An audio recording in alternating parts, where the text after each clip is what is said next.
Hello guys! Magandang araw po sa inyong lahat. Pero yung araw natin ay palubog na.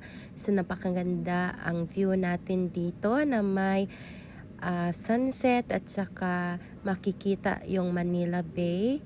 Ay nandito kami ngayon kasama ang aking fiancé dito sa Bayview Park Hotel, Manila. Dito po sa Ermita, kung saan po ay katapat lang dito ang US Embassy.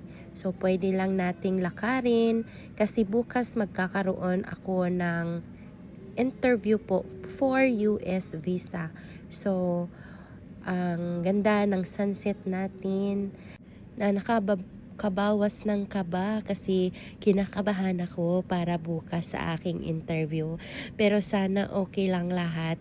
But I will do my best and God will do the rest. Yun lang po. Maraming salamat. Sana po ay huwag kalimutang mag-subscribe at mag-follow sa aming page. Bye-bye!